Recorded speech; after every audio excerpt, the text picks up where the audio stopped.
Let's go this way. The lessons in the forest really are life lessons. The kids look at a place like this, they can see it growing from the very early stages up to the upper story or the upper structure of the forest, and they can see the bugs and the slugs and the animals and the birds that would grow here. Now, this is what we call a clown millipede. All millipedes in Oregon make a substance we call cyanide. Now, smell that. You like that, huh? So when they come out here, they can smell it, they can hear it, they can feel it, they can touch it, and they can experience it together. So what happens when you get a cut on your hand? What is it that forms over that? A scab, right? This is a scab house. Forests provide a lot more value than just the homes we live in. Those forests provide biodiversity, they provide a place for carbon to sink. We rely a lot more on our forests than we ever knew we did. And forests are the one building product that is renewable, it's sustainable. Every generation grows a new set of trees. I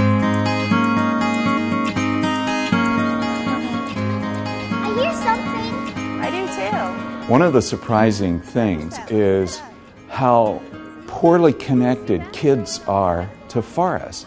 They might go hiking and they might be aware, they drive through forests on the way to the beach or the mountains, but they don't really have an appreciation or an understanding of the importance of forests.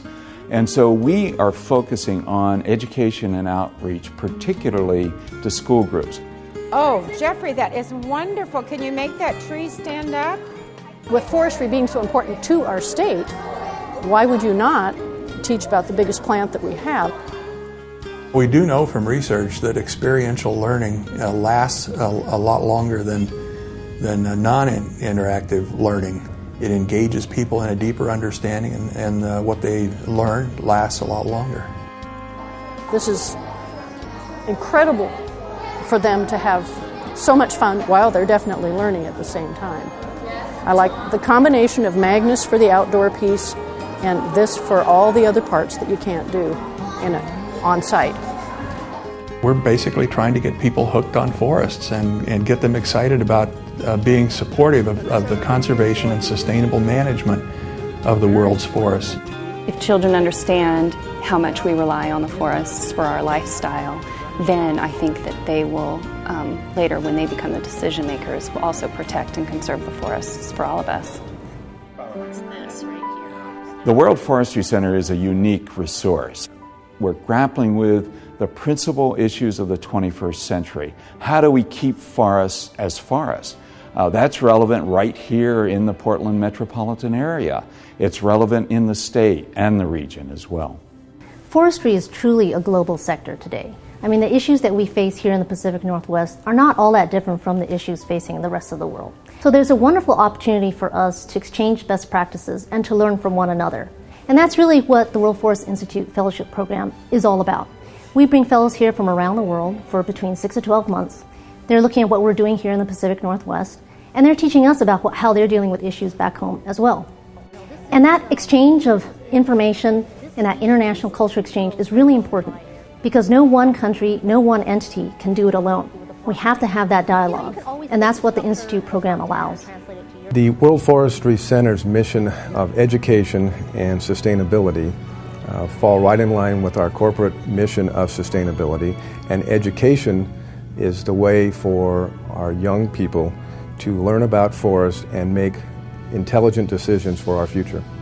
If you think about the World Forestry Center as a place where children, teachers can get together and assess and probe into the depths of issues associated with the forest, it is absolutely essential to our nation to have places where people can have that form of discovery.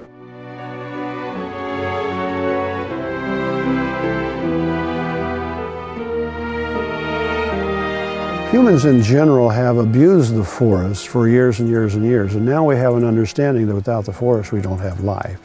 And so what we need to do is teach children from the early ages what lives here, that we need to replant it, we need to take care of it, some we need to save, and some we need to use.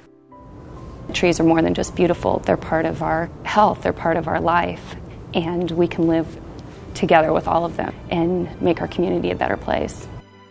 If you think of the context of the forest and the urgency of the issues that are affecting the forest, the World Forestry Center and its Discovery Museum is a fascinating opportunity for teachers, children, for communities to find a gathering place for common ground conversations about the most toughest of forest-related issues.